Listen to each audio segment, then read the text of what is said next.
Eu sou Mário Persona e essas são as respostas que eu dei aos que me perguntaram sobre a Bíblia. A sua dúvida é se você deve convencer as outras pessoas a trocarem de religião. E com a facilidade que nós temos hoje de promover debates nas redes sociais, é preciso cuidado para você não gastar saliva querendo ensinar doutrina a incrédulos, ou tentar fazer a outra pessoa mudar de religião. Evangelismo não é proselitismo religioso. Nós não queremos ganhar um simpatizante para a causa cristã. Nós não queremos contabilizar mais um que acredite que a Bíblia é a palavra de Deus, que troque o funk pelo gospel, que creia na criação e não na evolução, que ache que prostituição e homossexualismo são pecados aos olhos de Deus, que fique livre das drogas ou mude a sua maneira de vestir. Não, isso não é evangelizar. Fuja da tentação de conseguir prosélitos ou simpatizantes da causa cristã. De simpatizantes do cristianismo, as igrejas estão cheias, e muitos deles são incrédulos que estão ali apenas em busca de bens materiais, de bênçãos financeiras, ou de saúde, ou de solução no amor. Por exemplo, um religioso de qualquer religião irá querer nos dizer que a sua religião também crê em Jesus e que em todas as religiões existem pessoas boas e ruins, etc. Não adianta querer replicar. Se ele concordar com você, de que adiantou? Será apenas mais um simpatizante no fogo eterno. A questão é saber se ele, pessoalmente, tem ou não a certeza da sua salvação.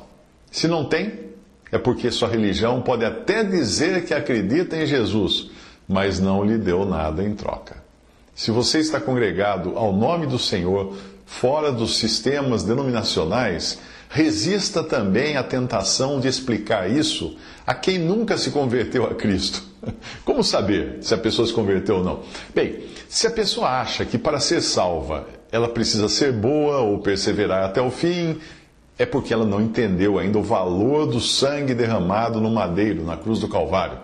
Essa pessoa precisa do bom e velho evangelho da graça, antes de ser banhada em doutrina, antes de você dar um banho dela de doutrina. Outro dia nós estávamos conversando entre alguns irmãos e um deles disse que nós devemos olhar para os evangélicos como nós olhamos para os católicos. Ou seja, pessoas que têm uma religião cristã, mas não estão necessariamente salvas por frequentarem uma religião ou igreja evangélica. A cada dia eu fico mais convencido disso. Eu recebi de um, agora irmão, não é? Porque ele se converteu, um e-mail igual a outros que eu já recebi antes. E ele dizia o seguinte, ele dizia que ele se converteu, entre aspas, numa igreja evangélica, a qual frequentou durante anos, até se decepcionar e voltar a ler a Bíblia. E foi aí que ele se converteu de verdade, quando ele entendeu a libertação dos seus pecados. Como nós costumamos dizer, foi só agora que ele chegou ao capítulo 8 da carta aos Romanos. O capítulo da consciência, o capítulo da libertação, do conhecimento de que Cristo pagou pelos nossos pecados e que não há mais nenhuma condenação para aqueles que estão em Cristo Jesus. Veja o que ele escreveu, abre aspas, me senti livre, mas não o livre que o mundo gospel fala, porém livre da ira de Deus, mesmo sem merecer. E conhecereis a verdade vos libertará, diz João 8,36. Foi literalmente um choque na minha vida. Tudo que eu havia ouvido durante 10 anos da minha vida ia contra tudo que o Evangelho de Cristo mostra. Fecha aspas. Isso vindo de uma pessoa evangélica, entre aspas, né? Durante anos, frequentando uma igreja. Quando alguém se interessar em congregar somente ao nome do Senhor Jesus, comece perguntando se esse alguém é convertido a Cristo. Se ele frequentar alguma igreja, ele vai dizer que vai à igreja. Ele vai dizer que foi batizado. E talvez até diga que é convertido. Porque ele aprendeu a responder assim lá na igreja. Então pergunte assim, na lata. Se você morrer agora, para onde você vai? As respostas podem variar. Um verdadeiro crente em Cristo dirá que vai para o céu.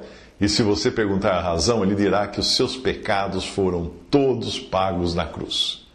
Um religioso talvez diga, não sei, Espero ir para o céu. Deus é quem sabe. Deus é quem vai julgar. Ninguém sabe até chegar lá. Procuro fazer melhor que posso. Sempre vou à igreja. Ajudo os pobres, etc, etc. Esse pode até ter nascido de novo, como aconteceu com Cornélio, o centurião, antes de ouvir o evangelho da boca de Pedro, lá no capítulo 10 de Atos. E daí o interesse desse nas coisas de Deus, mas provavelmente ele ainda não se converteu. Em um diálogo com alguém assim, eu descobri que ele havia frequentado umas 3 igrejas e estava insatisfeito. Quando eu perguntei sobre a sua salvação eterna, ele respondeu que não sabia qual era o seu destino, mas que sempre foi muito abençoado. Quando você escutar isso de um evangélico, provavelmente ele está dizendo que tem recebido saúde, prosperidade, sorte no amor. A expectativa de muitos que se dizem cristãos nesses dias não é muito diferente de um pagão que procura sacrificar para os seus deuses, não se irarem contra ele e darem colheitas abundantes, enquanto afugentam o temporal e os maus espíritos. É a mesma crença de um pagão. Muda o Deus minúsculo, né? Porque ele vai trocar o Deus dele, Xiririrum, pelo nome Jesus, mas nem sempre ele entendeu realmente quem é Jesus. Que esse não é um Deus pequenininho, esse não é alguém que nos dá sorte no amor, nas finanças, para comprar carro novo. Não. Esse é aquele que morreu na cruz para pagar os nossos pecados. Então aquele meu interlocutor se decepcionou com as igrejas que ele frequentou, porque numa o pastor pedia muito dinheiro. Na outra, o pastor exigia que as pessoas tivessem visões durante o culto e contassem suas visões. Obviamente, muita gente achava que tinha visto alguma coisa no meio daquela gritaria, daquela desordem completa. Resumindo, ele ia a essas igrejas esperando encontrar algo nelas, nas pessoas, nas instituições, nos cultos. Ele não estava atrás de Cristo.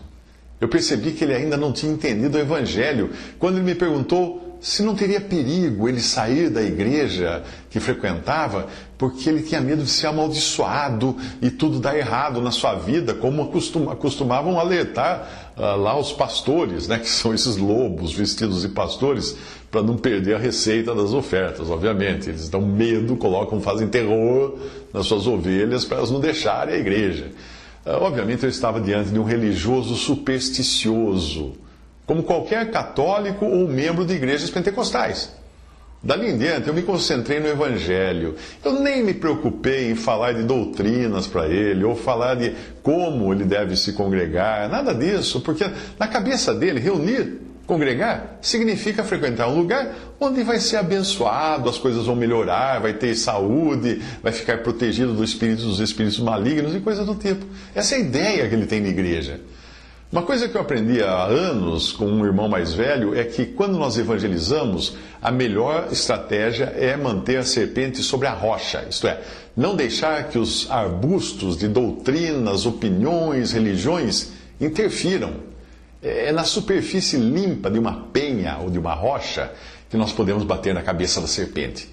Quando os arbustos doutrinários, mesmo que sejam corretos, são misturados ao cenário, fica difícil ver onde está a cabeça da serpente. Veja só a passagem na Bíblia. Estas 3 coisas me maravilham, e 4 há que não conheço: o caminho da águia no ar, o caminho da águia no ar, o caminho da cobra na penha ou na rocha, o caminho do navio no meio do mar e o caminho do homem como a virgem. Provérbios 30, versículos 18 e 19. Paulo resumiu isso quando ele relatou o modo como evangelizou os coríntios, né, da cidade de Corinto. E ele mostrou que ele não se interessou em nada além de apresentar Cristo a eles. Foi Cristo que ele apresentou a eles. Ele diz assim: porque nada me propus saber entre vós, senão a Jesus Cristo e este crucificado. 1 Coríntios 2,2. Isso é evangelho. O incrédulo sempre vai querer afastar o holofote da conversa, desviando-o de si mesmo e de Cristo, para apontá-lo aos homens, aos dogmas, às doutrinas, às religiões, etc, etc, etc. Ele fará tudo para fugir do constrangimento de ficar entre a cruz e a espada, no sentido de ficar entre a salvação e o juízo que está diante de si.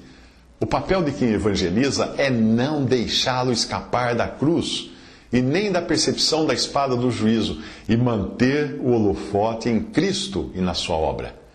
Quando nós evangelizamos, é uma tentação nós sairmos no braço da disputa religiosa num embate de opiniões.